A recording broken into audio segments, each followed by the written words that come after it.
On this week's episode, we talk about Spiderhead Also, Jerry and Marge Go Large. and other pop culture news of the week.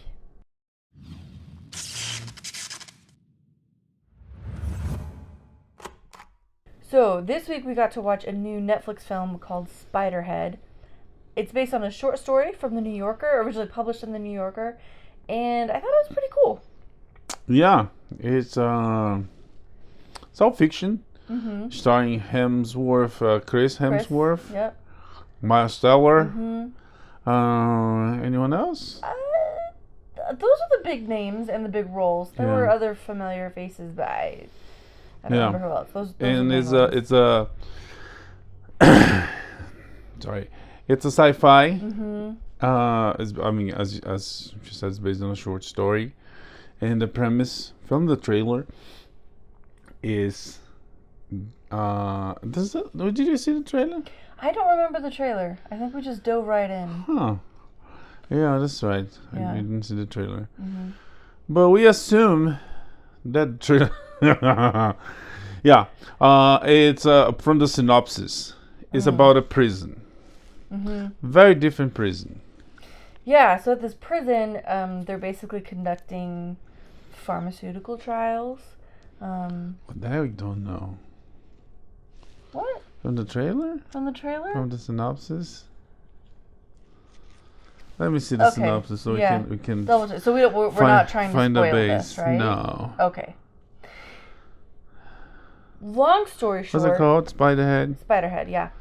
So it's sci-fi, but it's definitely very psychological, thriller, escape type. Okay. In the near future, convicts are offered the chance to volunteer as medical subjects. Okay, no spoilers. To shorten their sentence. One such subject for a new drug capable of generating feeling of love begins questioning the reality of his emotion. Okay. So it's great. These are like crazy, like it says that like one of these drugs is capable of generating feelings of love. So there's a whole lot of questioning, like what's real, what's not, who's good, who's evil, what's going on. Anyway, so I thought it was really enjoyable. Both Chris Hemsworth and Miles Teller naturally turned out fantastic performances. So I definitely recommend it. Yeah, Miles wasn't really. He's very versatile. You see him doing many things. He actually worked with the director for this movie on the Top Gun, the recent Top Gun Maverick. Chris Hemsworth was a little bit different because his character is very mysterious, and then it develops in something that we're not going to talk about. But he had, I don't know, thinking of other movies I saw of him, I might say he had more emotions. Because as Thor, he's like, ha ha, you know, Avengers, let's save Earth from those villains. Or he's smiling, and he's sometimes, depending on the There's writing, a fair amount of like anger and heartbreak and grief that Thor but goes even through. his anger is But I don't know if it's actors directing on those Marvel movies, or his notes on the writing, or actors' decision. But even his angry is it's not very human. Of course, the character is not human. would you say it's an Asgardian type of anger? And sometimes he's the bottom of the joke, so he's some kind of an idiot. In this one, it is very serious, and we see some emotions that I maybe on the let me put it this way, not spoiling. Nah, that would be a spoiler. I know this is a really hard one not to spoil. Yeah, but we see different emotions from him that we don't see on Thor movies, on the Extraction. Yeah, it's a different range for him, and I thought he did well. I was impressed. if you catch what I'm throwing, you might know exactly why. Yeah. Or you should just see the movie. Yeah. And think for yourself. But yeah, the movie was directed by John. Just had the page open. Kaczynski. Not to be confused with John Krasinski, who also directs now. Joseph Kosinski. The direct Maverick, and he's gonna direct a project, a Formula One project, and a new Twister movie. and he shows that he's doing a really good job. That he changed careers. He used to be an architect, and I guess this And one now shows. he builds great films. This one shows because the whole place is very. It's not only futuristic. It's very the architecture of the place is very. It's unique. It's unique, modern. yes, Yeah. unique and modern. It's actually really lovely. Yeah. The setting. Yeah, this is a really hard movie not to spoil because I feel like pretty much any detail we give is gonna give away some aspect of the plot. But that's yeah, important. the actors act really well. The photography is there's nothing crazy about it. No, but it's good. Yes. Not a family-friendly film. I don't remember the rating, but it's probably soundtrack it has some 80s because it's had on Top Gun. Yeah, if thriller, sci-fi, if any of that is like even remotely your thing, this is definitely a movie worth watching. Yeah, I got a huge kick out of it. Was edge of my seat the whole time, trying to figure out like there's a few different mysteries going on. There's a lot of suspense. There's a lot to try to figure out. And yeah, it was good. Yeah. Spiderhead, directed by Joseph Kosinski. And that directed Top Gun Maverick. He's gonna direct Formula One and Twister. And the other day he was saying that about Tron. He directed Tron the sequel. He was talking about a third one, and he said most likely not gonna happen. He was actually surprised that the second one happened, and he declared that like the second one today would probably not happen. He still doesn't believe that they made it, but today it would be killed by Marvel movies and by Star Wars movies. Disney would no. Still surprised that Disney from time to time some gets out of the shadows and get made, like Jungle Cruise. I guess it I don't know. It might be people like Dwayne The Rock Johnson lobbying it, fighting it for the movie because otherwise It's got some cash. there's not much coming out of those studios then, That's true. Pixar's pushing out some cool stuff, but a lot of it's been Yeah, but that's smaller. animation. I'm talking about the live action. Yeah. Okay, then yes. Yeah, and some tentatives they had in the past couple of years, like Wrinkle in Time, failed miserably. And even animation, you're gonna talk a little bit about Lightyear, but Spiderhead, directed by Joseph Kosinski. with Chris Hemsworth and Miles Teller. I think it's the Russo brothers produced, and right. part of that deal they have with bringing stuff to Netflix, like Extraction, based on a comic book. This one is based on a short story, and available on Netflix everywhere. So if you like some thriller, sci-fi, interesting, good fun. Yeah, go check it. Yeah, go check it out. Okay, total mood shift, like totally different kind of movie altogether, but also very much worth watching. Is Jerry and Marge Go Large. Yeah, this one is based on a true story, so it's not like we're gonna spoil. It's public domain. Is out there for anyone to see. And the story is so good. It's we're gonna try not to spoil anyways, but the synopsis is the entire story. Yeah, and this is pretty much what we saw in the trailer. It's actually pretty simple. Yeah, straight up.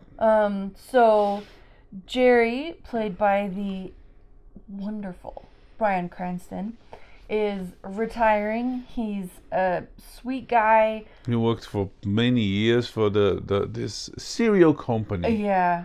He is an intelligent man. He worked like 15, I think they mentioned 15 years in the past 15 years or something like that. But he worked a lot for the company. And the company Thrive is a big American company. It's Kellogg's, right? I think so. Yeah, it's a cereal company. Did really well for them. Now he's retiring and has no idea what to do with himself. But he is really good at math. And with this knack for math and puzzles, he figures out what, Alex? Once he retires, he goes enjoy his retiring days with a boat that the family gave us, a small boat for him to fish. And he feels big time because he never did that. So once he get out of the situation he goes to the local, a small town. Everybody knows everybody. Everybody's a friend with everybody. So a small struggling town. Yeah, he goes to the local convenience store. Yeah, just like a little shop. Yeah. And he sits down to drink coffee, and there's a little display sign on the table about the lottery. And he sits down to drink his coffee and start reading the back, those like tiny letters, information. All the fine print about the odds and how it works and winners and all that stuff. And he sees that, and he does the math on his head according to the information they give, to how much money they usually give and the price. He calculates everything in his head, and I was like, wait a minute, what? But there's a loophole here. Yeah. If we play enough, we're gonna always win something. We might not hit the jackpot. So but you'll always come back, and it's only during a specific time. They call it a roll down, and during a roll down, if you buy enough tickets, you will win more than you spent. Yeah, he basically calculated that you have, I want to say 54. I don't remember the exact number, but 54% of chance of winning, getting 3 numbers of the 5 numbers. And if on those weeks, if you get the 3 numbers, you win something. So if you play enough, you're gonna win something that if it is more than what you spent. Yeah, if you play a lot, or if you play enough, will be enough. It's a lot of enoughs. Yeah, enough is enough to make up for what you play. So you start doing that. He does, and he gets it turns into a way that he's able to help a lot of people. And first of all, he spends times with the wife. They start playing. He's retired and he's at home, so they start reconnecting that. And the movie shows that really well. It's not only about the money. Yeah. And I think as a matter of fact, we only find out how much money they made. On the credits. And I think that's what makes this movie really worth watching. Like the whole idea of like playing the house, or like beating the house, is really appealing and fun.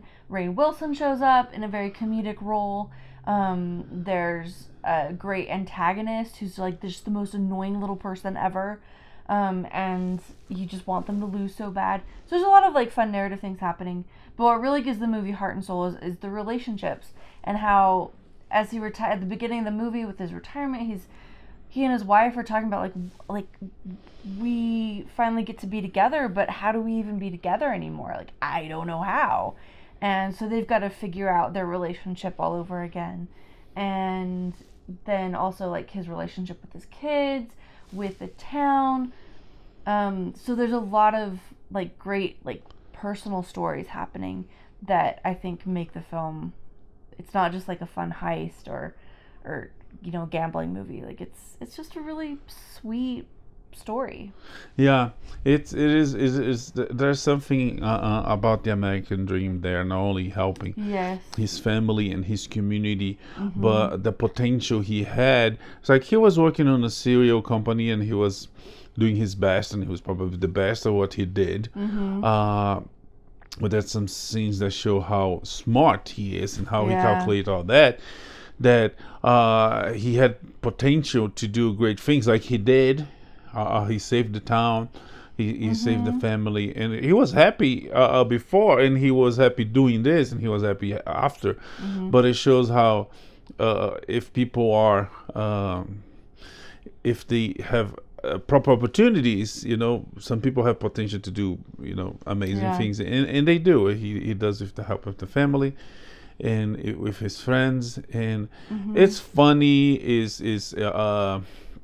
Is heartwarming. It's a great movie it's a great true story that happened out there. True story, totally family friendly. Sorry, I cut you off. No, that's it. It's available on Paramount Plus. And you should check it. It's fun. It's what's the bucket? So there's Bryan Cranston, Annette Bening, and Rainn Wilson are like the big names. In this one. You see all the familiar faces, and the camp is there too. Yes, that's her name. But it's Bryan Cranston is terrific. He's always terrific. He does. You see him on Malcolm in the Middle, and he's hilarious. Oh my gosh. And then he's Seinfeld. the one who knocks. Like seriously, how say my name? He's like Walter White. Yeah. And it's the guy it's a machine. He's incredible. Yeah. And he makes you laugh and smile, and might make you cry. Good little for Clem. Yeah, it's really good. It was really delightful. It's like a G-rated Breaking Bad. Like, I mean, not at all like that. But we made some jokes. Well, like Bryan Cranston, mild-mannered man. Everybody underestimates him. And then he figures out, I guess it's not really crime you might think, this one. Yeah, that's But he finds like suddenly cracks a system to make an insane amount of money. Because watching the trailer and watching the movie, I was expecting for something bad to happen because he's making a lot of money. And the lottery company, might think, they might not like that. And there's a report that investigates things and goes, hey, this guy's making a lot of money. And they're like, yeah, it's the lottery. That's people win. Point. And they have an antagonist, but it's like it helps them. It helps the main characters overcome a challenge. Yeah. And actually helps the community give back to them in a very nice way. So it's really good. Jerry and Marge Go Large with Bryan Cranston and Annette Bening, around with Rainn Wilson and others on Paramount Plus.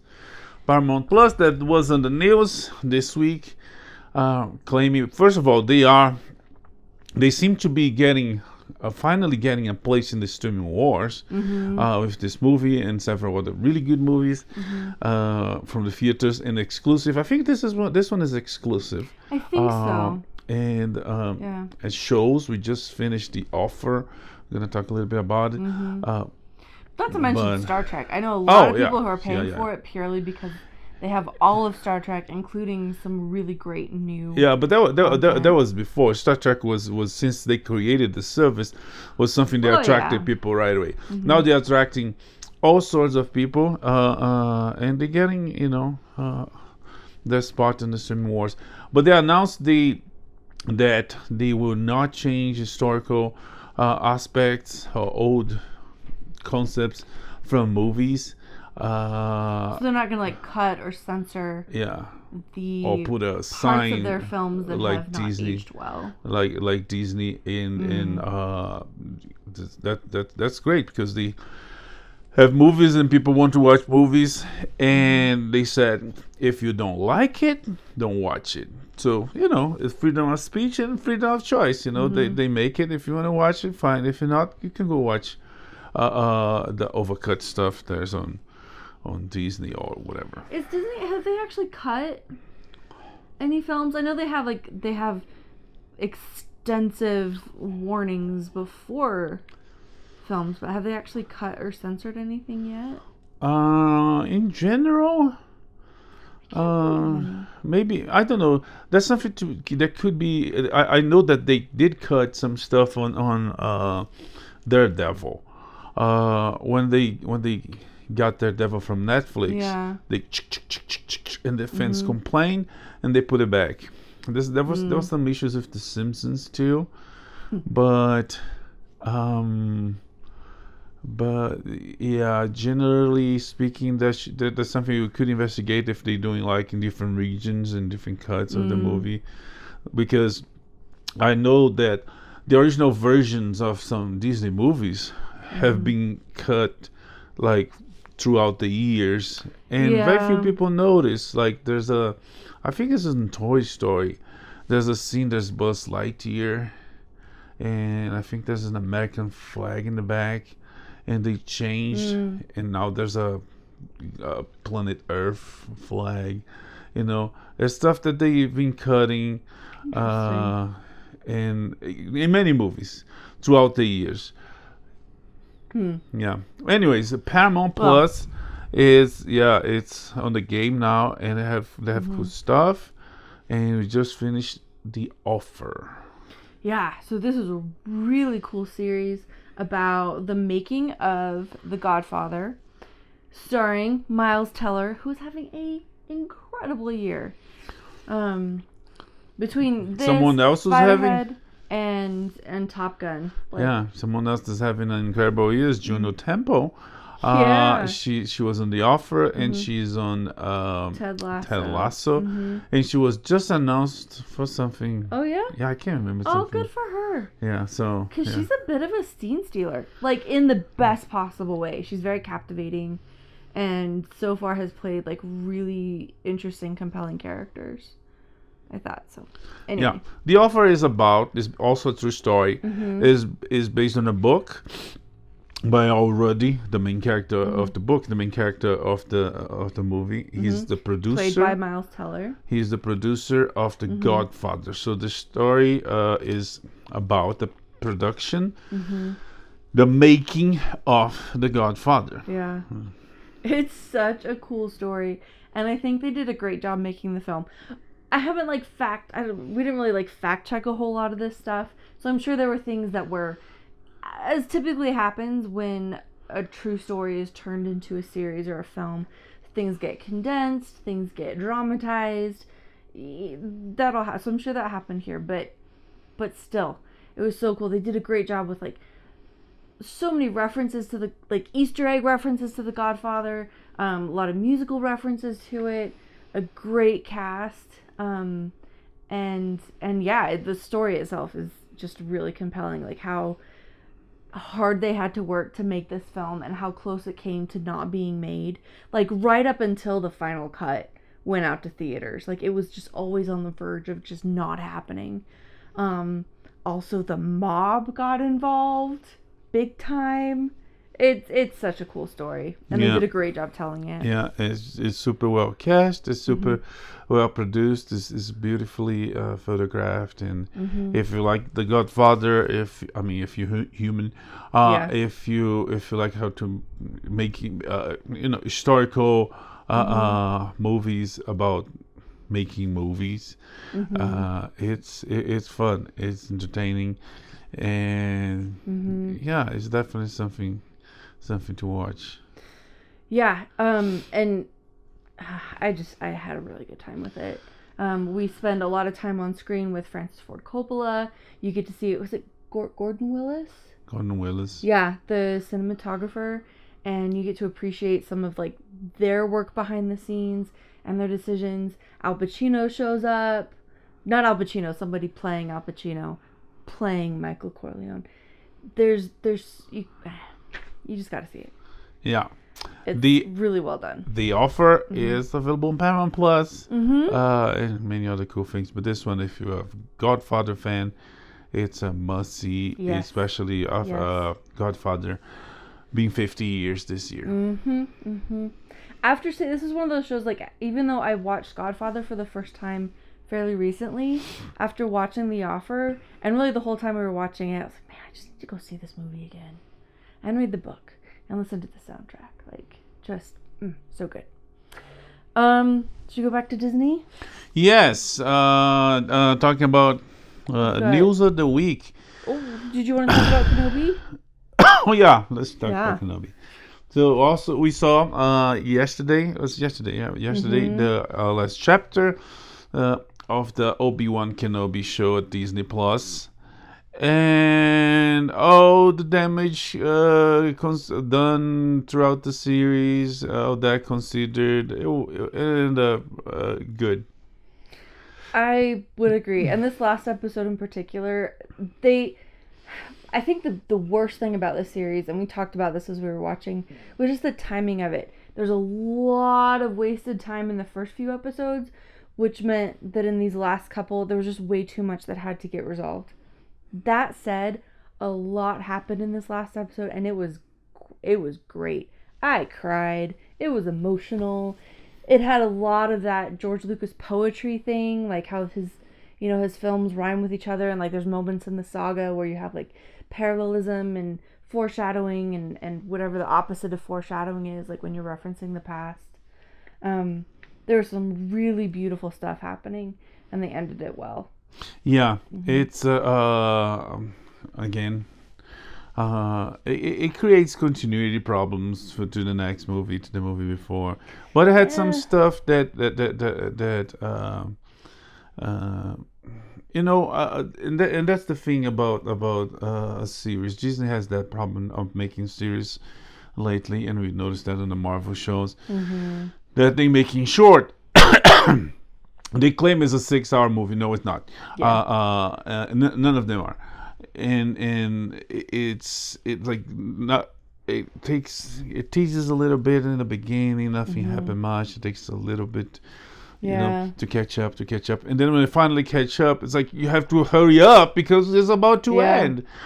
In the case of Kenobi, it kind of worked a little bit better than the other shows because the duo between Kenobi and Vader, that's not a spoiler because it has some pretty intense, pretty dark moments, and even the simple lines of dialogue.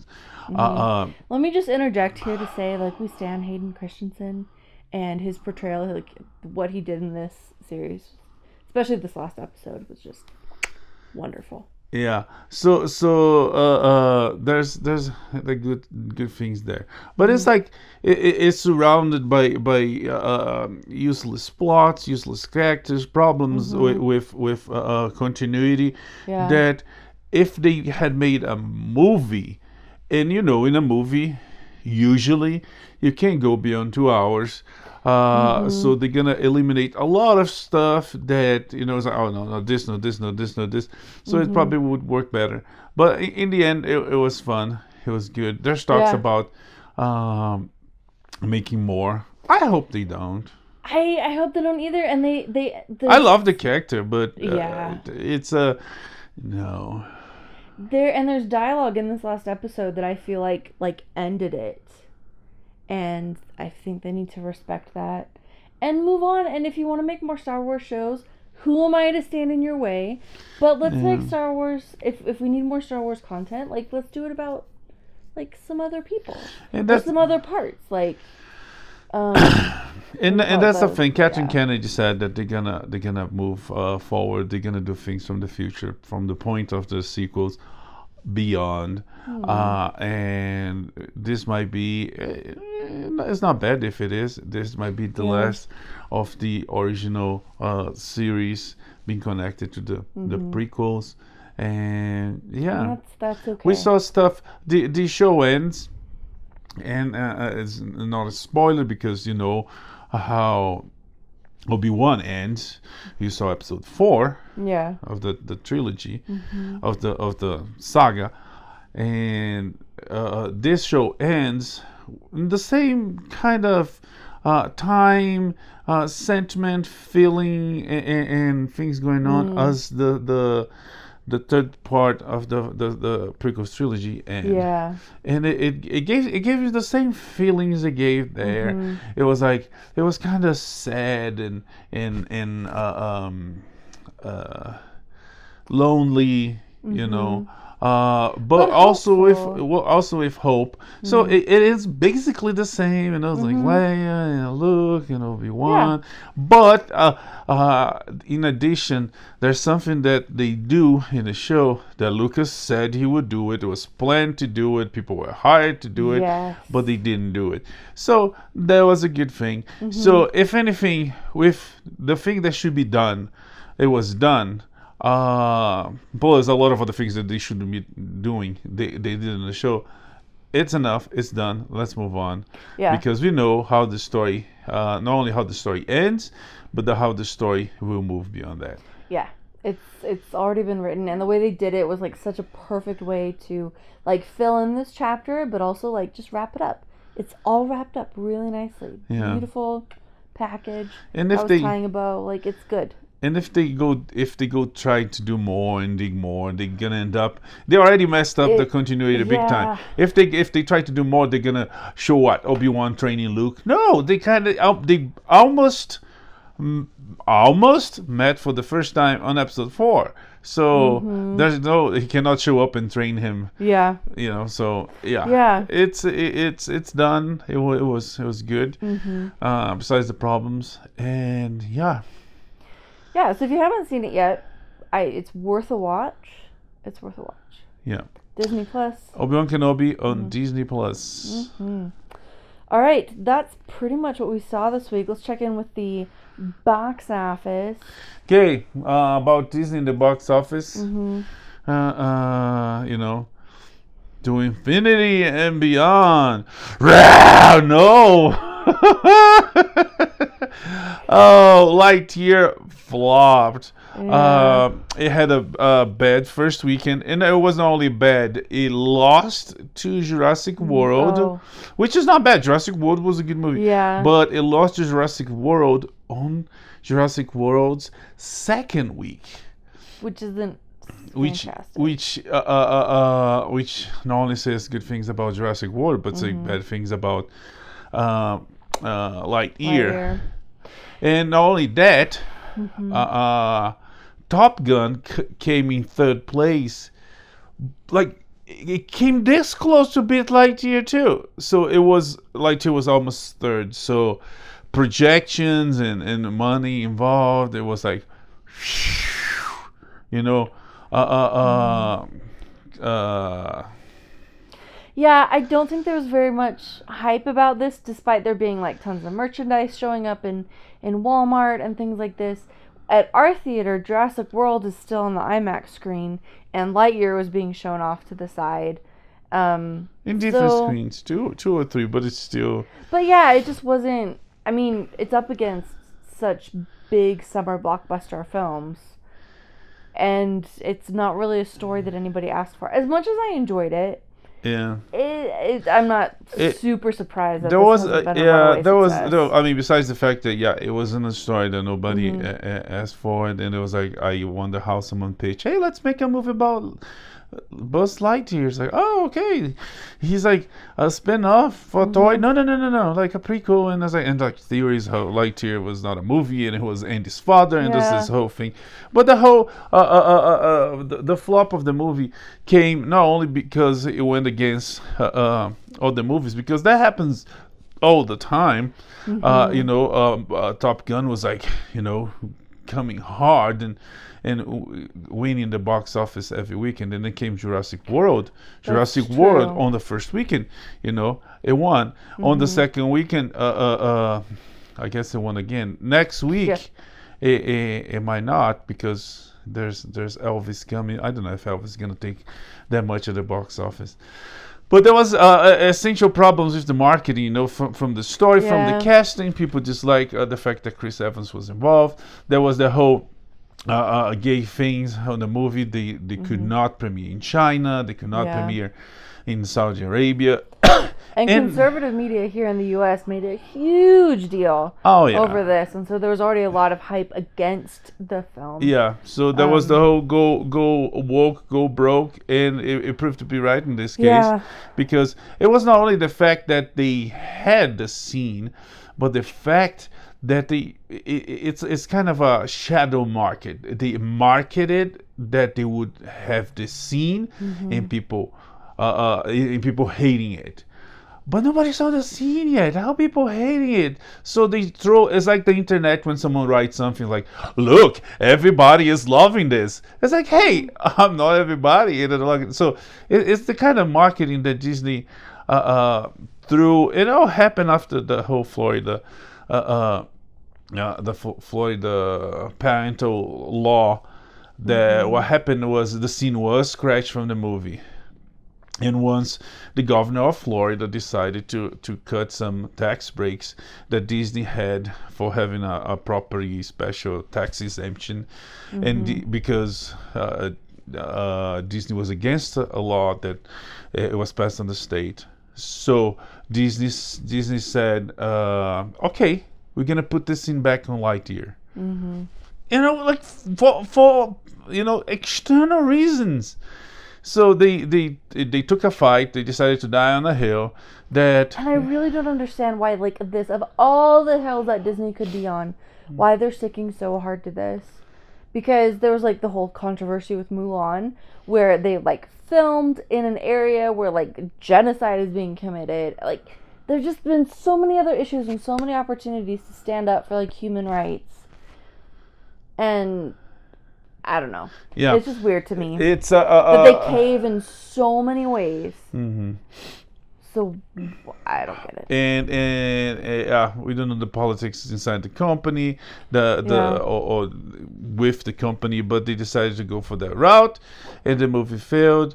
Which, I mean, $50 million. It's a lot of money. It might not be able to pay the movie.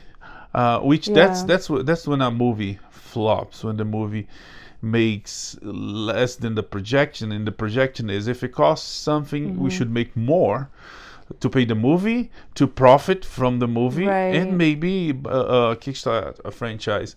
In this case, and I think that's the other thing, like, they may have expected more, because this is from a franchise that has been universally successful. Already, right? Like, there are 4 Toy Story movies that all did quite well. Toy Story, the first one, like, changed film forever. Yeah. And then the last 3 were not all equally beloved, but are all a big deal. Anyway. But the third one was big because it was like those kids on one were like growing, and it was like the time to end. Huge. The time to end the story was the time to end infancy, childhood. For they grew up together and they end up together. I was in college. My uncle took me to see it, and like I just bawled the whole time because like it was. Like, I was the age group, right? I was Andy's age when... Your uncle took you to see it? Yeah, he came to visit and was like, hey, nieces and nephews, let's go see him. Yeah. Because he's cool like that. But yeah, like, I was Andy's age when the first one came out, and then I was in college when the third one came out. So like when Andy was getting ready to go to college, and now our daughter's named Andy. Yeah, so full circle. Oh man, yeah, and then the fourth one, and then I go back and watch these with my daughter. Oh my gosh, the feelings. Yeah. So this has been a really successful franchise. Even the fourth one, which again, like, we weren't expecting it, but it was still delightful. And so I feel like the expectation was, and probably why Disney made this, was like, what else can we get out of this hugely successful IP? Anyway. So $50 million feels like a flop for something out of the Toy Story. Yeah, and it wasn't successful. It was our character. It's like, oh, the Batmobile is so good. Let's make a movie about the Batmobile. Utility belt. Anyways, Lightyear is available if you want to watch. If not, wait for Disney Plus. It should be there next week. How the things are going. Yeah. Anyways, moving on. It's not bad. It's just not great. Yeah. Anyway, some more from Disney. Guy Ritchie is on board for a live-action Hercules. Yeah, I thought he did a pretty good job with Aladdin. So let's see what he's gonna bring to the Greek god's helm. With the man of the 12 works of, 12 labors. Yeah. If Danny DeVito doesn't come back as there's already the little, I forgot his name. Yeah. Anyway, the trainer, like, he doesn't even need a costume. He just can, like, show up and do the role. Yeah. And he'll be perfect. He doesn't need a costume, so he's gonna be like in the episode of F. Always Sunny in Philadelphia. Pretty much. All covered in hand sanitizer. Maybe he doesn't need the hand sanitizer, but I'm just saying, like... Yeah, there's already... anyway, yeah. There's already riots online. There's already people say it has to be him. But hey, Disney cast Lightyear, so... I mean, maybe they learned from this, and it's like, hey, you should. But, some like, Mustafa... No, what's the book? Hades? No, the king of Lion King. Mufasa. James Earl Jones came back for it, so, yeah. Well, because... James Earl Jones. You cannot replace James Earl Jones. Yeah, until you do, Yeah, well, that person's wrong. But it's not all doom and gloom or anything. Disney Plus has also released a first look image for the Santa Clauses. Yes, the original cast, Tim Allen, is coming back. The wife, I can't remember her name. She's coming back with additions of new characters, and it's going to be a series, and we'll see. Yeah, it looks cute. The picture, everybody's like hanging out at the North Pole, and it looks lovely. Is that North Pole? I think so. It looks like Pole a house. Maybe he's redecorated his like normal Earth home, but I got North Pole vibes. Either way, the movies are great, so that'll be fun. And there's also talk about maybe more Planet of the Apes films. Oh yeah, there's apparently there's a screenplay for a new trilogy that. Disney got really impressed, and it might be planning on doing that new trilogy with Wes Ball. Okay. Well, if they do, I expect we'll have a ball with it. The last trilogy was so good. Okay, Netflix is still struggling. It's all these people. Struggling. Well, they just laid off 300 people. Yeah, but that's technically not only 2% of the company. I guess. It's a reorganizing strategy. Okay. But yeah, they laid off 300 people that, might not be able to Netflix and chill for a while. That's what you get for sharing your password. Okay. FX is bringing us more of what we do in the shadows. And they dropped a trailer for season 4. And it looks fantastic. This is the show that keeps on giving. And I think could keep on giving for a very long time. Yeah, I agree. It's I love the show. It's really funny. It's about vampires, and they're coming back. It's like it's dark, it's goth, but it's like it's kind of like The Office meets what's Vampire Chronicles, Interview with a Vampire. It's hilarious. It's so good. The cast is amazing. Oh, the cast is incredible. So in the season, Nadia's opening a club. Is Laszlo her husband or the Turkish? Okay, Laszlo is trying to raise what's the name of the other baby Ryan, Colin Robinson. So Colin Robinson is like a little baby vampire, and he's trying to raise him to be the coolest man who's ever lived. And then dang it, what's his name? Guillermo? No, Guillermo's the familiar. Oh, it starts with an N, I think.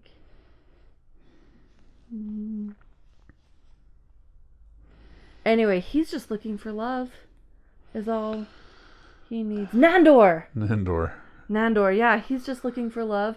Looks like we'll have a genie, so new mythical creatures. Anyway, it just looks fantastic. Kristen Shaw, it looks like we're gonna get a lot more of her character. It looks like she's gonna be more often there. And so, it's good. You have to see it if you like humor, dark humor in all the senses of the word. Yes. Yeah. Vampires are nocturnal, so it's not a very well lit show. Available on FX, on Hulu. All the seasons are available, and next season comes in July. Yes. Okay, the Yellowstone prequel has been renamed. It was 1923, and it was renamed 1932. Wait, really? Yeah. I think it was the opposite. It's the opposite. Exactly. Yeah. It was 1932, and it was named 1923 to Yeah. include the end of World War One. Which was in 1919? Yeah. Anyway. I mean, it's the end, but not the post So like the consequences. aftermath, maybe Yes. we should say. Yeah. The aftermath of World War One. Yeah. And the beginning of Prohibition. Yeah, because when the war end, there's still like, you have to help rebuild and troops moving there and then going back. It takes a couple of years. It does. Not like Call of Duty. So yeah, it changed the name to include that. So yeah, that's all we have from that one. Nia Vardalos, our favorite Greek. Now I hope she's Greek. I'm not sure, but she's the girl on Greek. My big fat Greek wedding. They had a sequel not long ago. It was a big success. The first one, the second one. I guess people went to see it. People liked it. I honestly didn't see it. Did you? I want to see it because I like the first one. I think she's funny. The first one was really good. And they're making a third installment. It's coming soon. It is, and it's filming in Athens. Yeah. Oh, I guess the family goes to Greece. Yeah, then. so we're committed to Greece. Lea Seydoux is in talks for the role of Lady Margot in Dune Part 2, which is interesting because, as I recall, her character is mostly in Part 1? Was she there? No, but I mean, like, in the first half of the book. Oh. But to be fair, there's a lot going on in the book, and I probably forgot some stuff. But she's another Bene Gesserit, like Paul Atreides' mother. So, yeah, that could be cool. She's a what? Bene Gesserit, that's like the order of witches who's kind of orchestrating stuff behind the scenes, and they do the voice and have all those other cool powers. She's a French actress that seemed to be on demand. I guess people like her a lot, or she's very influential. Because the last couple of years she's been on a Mission Impossible and a James Bond, now Dune, and there's several other things that it doesn't come to mind, but I'm pretty sure she was there. Okay, so Paramount has dropped the Cleopatra project that Patty Jenkins and Gal Gadot are working on, but Universal might. Universal is circling. It might pick it up, and Okay. And Indiana Jones 5 might, possibly, be John Williams' final score. Yeah, the maestro announced that he's retiring. Yeah, he's in his 90s, isn't he? Sure. I don't know. He did. If there was anything that was impeccable about Obi-Wan Kenobi, it was John Williams' soundtrack. He wrote the coolest theme for Obi-Wan that was basically flipped the Jedi theme, like the bum bum bum ba bum bum. Basically flipped that upside down, and throughout most of the series, it was in like a minor key. But then in the last episode, towards the end, it switched to like a major key. It was so cool. I have no idea what you're talking about, but I believe you. Good music stuff. It's just good music. It was good. I'm not sure you're talking about flipping and flopping and upside down. I thought that was Stranger Things. Yes, the upside down is Stranger Things. This was upside down. Okay. Anyway, it's just really well done. Anyway, so he's retiring. So in Indiana Jones, and I can't remember who I was talking about, but I heard people like it. I heard it's really good. Okay. People that worked on the film said that it was really good. So, yeah. I mean, I'm gonna watch it. I was cranky when they announced it, but like, I'm gonna watch it. Yeah. So, yeah. All right. This is a really good week to be a very, very wealthy geek. The original X-wing model used in the Star Wars films was auctioned off.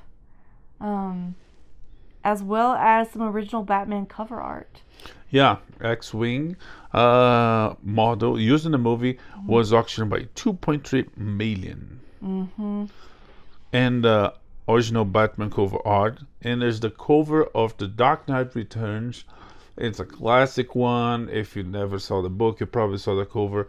Is Batman jumping, and there's a lightning in the back. It shapes. You can't see much, but it's like you see the night, you see the dark night, and you see the lightning.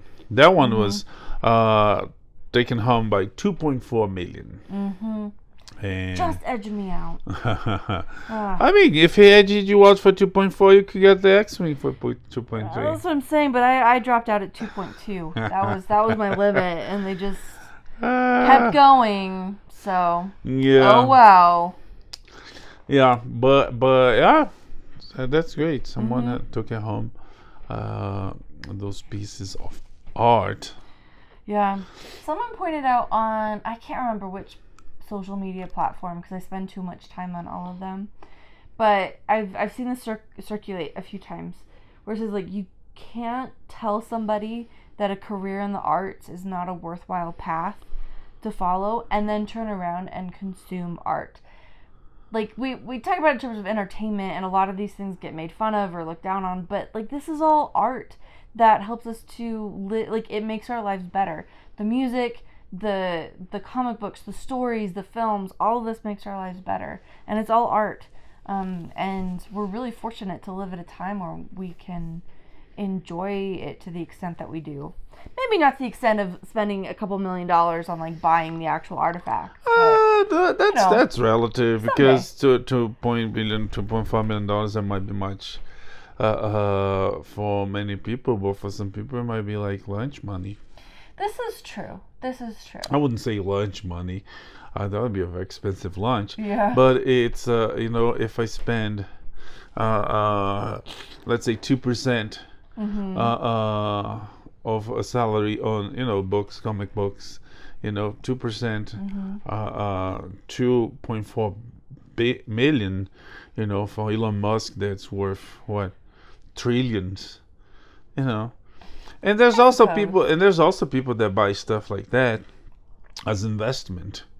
This is true. I'm not knocking like anybody who's spending that money, but I mean like this kind of art and entertainment is so accessible for like the average person. So maybe the average person can't spend millions of dollars on like the actual artifact, but there's still so much that we can enjoy and participate in. Okay. Even without millions. Okay, so what's the point? Just, isn't it a great time to be alive? I don't know. Okay. I don't know, man. Yeah, I mean, yeah, if you have $2.4 million, it's a great time to be alive. Well, anyways, I guess that's it for this week. Yeah. There's we come back next week with more pop culture news and entertainment. May the force be with you. Live long and prosper. Bye. Bye.